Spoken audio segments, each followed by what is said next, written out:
Barrister Suman কেন পদত্যাগ করল?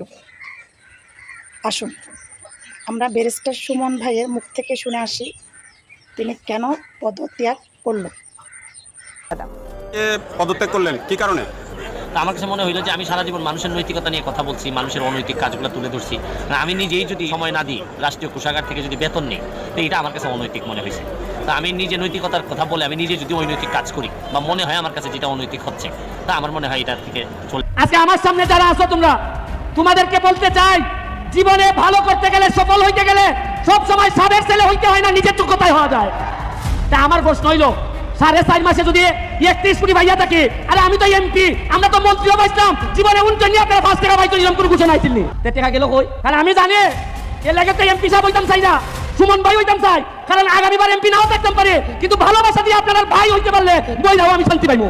তোমরা খালি একটু ধৈর্য ধরো, মাধবপুর আর সোনারঘাটের কবালো কিতা কিতা আনতাছে, খালি দেখতে যাও কিতা কিতা। আরো তো অনেক রয়েছে, মমতা যত আইছে না, খালি খেলা শুরু হইছে। আমার নির্বাচনের পরেই আমি কইছিলাম যে মাধবপুর সোনারঘাটের আপাতত আমি খালি এমপি হয়েছে, জায়গা বেচছো না আর ফুরি এখন আপাতত বিয়া দিও না, কারণ জায়গার দাম বাড়বো আমি এমপি পরে, আর ফুইরেন্টেরও দাম বাড়বো, বিয়া নিতে বুঝতে হবে না।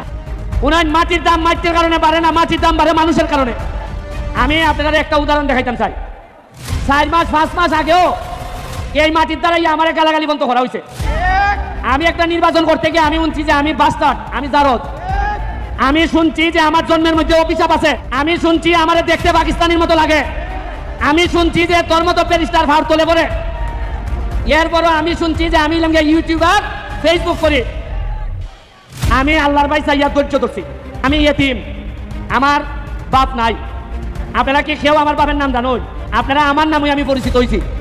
আমি কোনো সাবের ছেলে না, আমি আপনার মতো জায়গার থেকে একবারে Trinamool TCP high school Sonarghat থেকে উঠতে আমি আজকে ব্যারিস্টার হয়েছি। আমি গল্পটা কইতাছি তোমাদেরকে এই কারণে, আজকে আমার সামনে যারা আছো তোমরা, তোমাদেরকে বলতে চাই, জীবনে ভালো করতে গেলে, সফল হইতে গেলে সব সময় সাবের ছেলে হইতে হয় না, নিজের যোগ্যতায় হওয়া যায়। তোমরা কিন্তু আমি এইখানে এমপি হয়ে আসার আগে এইখানে কিছু মানুষ দ্বারা অধর্ম হয়েছে আমি জানি ভালো করে। আমি যতদিন এমপি আছি এই ধর্মঘরের মাটিতে আমি আমার দায়িত্ব পালন করবো। কোনো অধর্ম আমার লুকি হোক, কাউকে আমি অধর্ম করতে দিব না।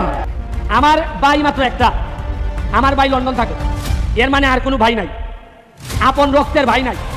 কিন্তু ধর্মঘরে আইসা আমি কিছু লোকের সন্ধান পাইছি।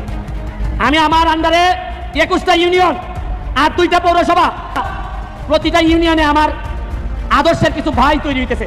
ও আমার নির্বাচন থেকে শুরু করে আজকে পর্যন্ত আমার যেভাবে সহযোগিতা করছে, আমার কাছে মনে হয় আমার যদি মাইরা ফেলা হয়, আমি যদি হঠাৎ করে মারা যাই, আজকে যখন আমি হেলিকপ্টারে নামি, আমি স্টেডিয়ামে, আমি যখন আকাশে ছিলাম, তখন আমার কাছে মনে হয়েছে আমি যদি এখন মারা যাই তাহলে আমার মাধবপুর সোনারঘাটে।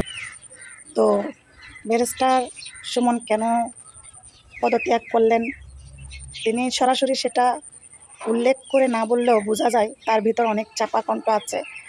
সে অনেক কিছুই বলতে পারে নাই আমাদেরকে, সব কিছু নিজের গায়ের উপর রেখে কথাটা বলছে, নিজে সময় দিতে পারে না, এই সেই যাই কিছু বলে না কেন, কিন্তু অন্যদেরকে দায়ী করতে চায় না, অন্যদেরকে দোষী করে না। কারণ ব্যারিস্টার সুমনের পক্ষে কখনো কাউকে দোষী করা সম্ভব না। সে যখন ব্যারিস্টার হিসেবে লড়াই করে হয়তো প্রমাণ সুবাদে সে অন্যকে দোষী করে, কিন্তু নিজেকে বাঁচানোর জন্য সে কখনো অন্যকে দোষী করে না। এটাই হচ্ছে তার প্রমাণ। ভালো মানুষ তার কাজে প্রমাণ দেয়। তো ভিডিও তো আপনারা দেখলেন, এখন মতামত আপনারা জানাবেন ব্যারিস্টার সুমন কেন পদত্যাগ করেছে। তো যাই হোক, ভিডিও ভালো লাগলে সবাই বেশি বেশি শেয়ার করে দেবেন। পেজ থেকে দেখলে পেজটা ফলো করবেন, ইউটিউব চ্যানেল থেকে দেখলে ইউটিউব চ্যানেলটা সাবস্ক্রাইব করে পাশে থাকবেন, টিকটক থেকে দেখলে টিকটক আইডিটা ফলো করে পাশে থাকবেন। তো আজ এই পর্যন্ত, আল্লাহ হাফেজ।